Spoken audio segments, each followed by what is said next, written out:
All right. Well, I thank you, Laura, and all the staff here at Little Rock Central High School Historic Site for putting this event together today.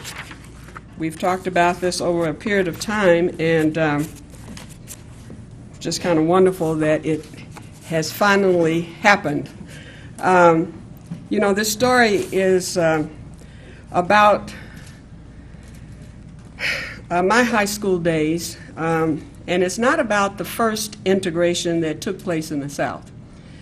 It is, however, about a school integration which found its way repeatedly in the national spotlight. It was a showdown between states' rights and federal law, between the Arkansas governor and President Dwight D. Eisenhower of the United States, between 9 kids who wanted to go to school but had to be accompanied by 1,200 soldiers to escort them inside the school. That really became the second largest headline in 1957. The first being Sputnik, and then President Eisenhower's biggest domestic crisis that took place here during his presidency. And what I'd like to do is a little bit different, and maybe not, but I want to just read to you a couple of pages in my book. I took something from the prologue, and I also took a piece from classifying the groups of kids that I encountered at Little Rock Central High School once I got inside, and then finally a few pages that will introduce the most horrific night of my life, the night my home was bombed in my senior year. And according to the local daily, the Arkansas Gazette, I was the first integrating student in the country to have her home bombed. Few people my age will have more than one good friend from high school. I'm grateful to have at least 8. Ernie, Melba, Minnie Jean, Elizabeth, Gloria, Terry, Jefferson, and Thelma. In the public mind, we are one, the Little Rock 9. But we are, in essence, 9 distinct personalities with 9 different stories. It is much a story about the dedication of family, perseverance, and sacrifice as it is about the journey and the history. It is a salute to my parents, Carlotta and Juanita Walls, who stayed silently in the background and swallowed great risk and suffering. They were the ones who had ingrained in me the quiet confidence that Jim Crow be damned, I was not a second-class citizen.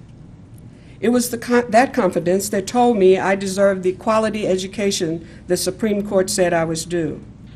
The confidence that steadied my feet to defy the racists with my mere presence at school every single day.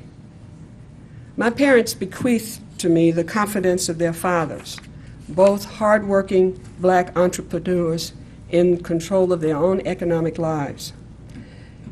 My family may have seemed unlikely candidates for involvement in a movement that would spark nationwide change. But then again, that is the point of this book, to show that determination, fortitude, and the ability to move the world aren't reserved for the special people.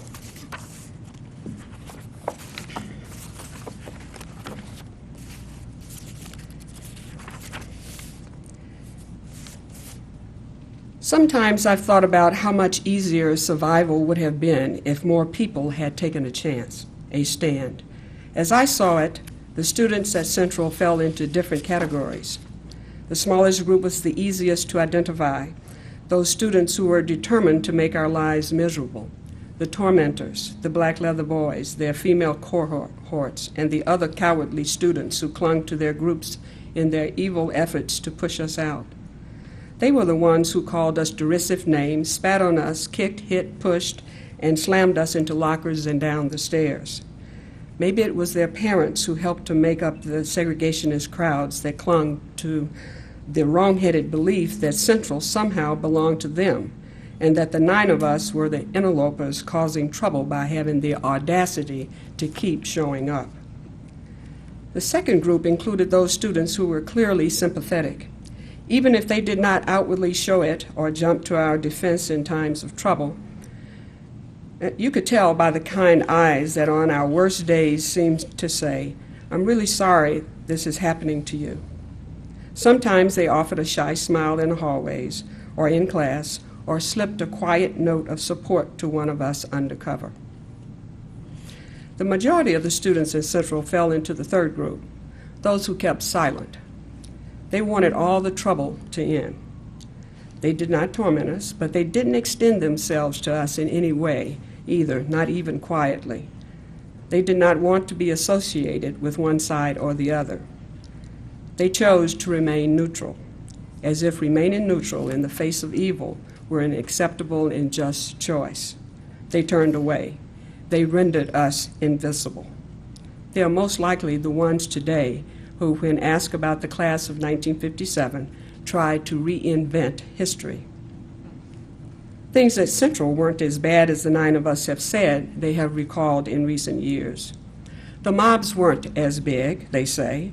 The bad guys and gals weren't as bad, and the atmosphere wasn't as tense.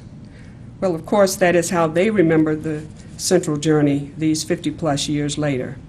When I was suffering in those hallowed halls, they turned away. They did nothing. They said nothing. They chose not to see. There was another group, a small group for sure, but in my mind, the bravest of all. Those teachers and students who at times were openly kind, who seemed to look beyond skin color and see 9 students eager to learn, eager to be part of a great academic institution.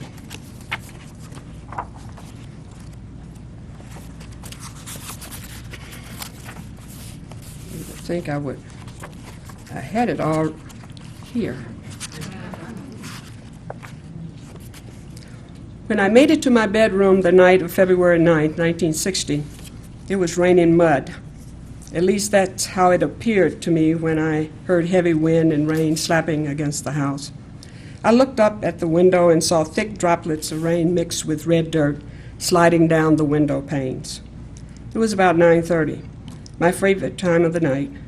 I favored those moments of solitude just before bedtime when I got to unwind, listen to the radio, and think. The house was quiet. Daddy hadn't come in yet from his nighttime job at Big Daddy's place.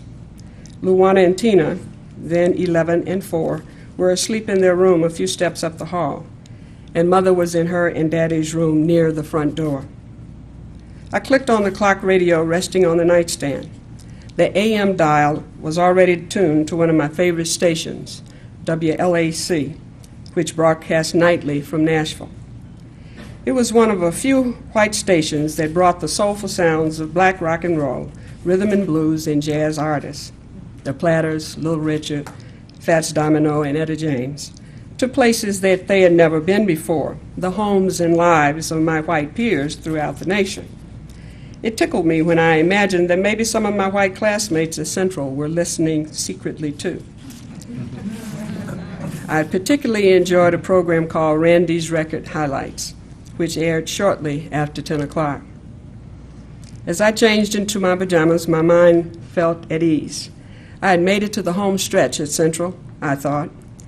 For weeks, things had been calm, no protesters or major incidents, and graduation was less than 4 months away. I had finally stopped sulking after the rejection from Antioch and decided on a college. My decision-making process had been quite simple. I accepted the first school that wrote to me with good news after the big letdown, and that school was Michigan State. Michigan State wanted me right then, and I was eager to be wanted. After such disappointment, I had been in no mood to wait to hear from my second and third choices. By the time the acceptance letters came from Brandeis and the University of California, I had already settled on going to Michigan State. I was even starting to get excited. I liked the idea of getting lost among the thousands of students on campus. I'd get to come and go as I pleased, and no one would even notice. Finally, I would have a normal life.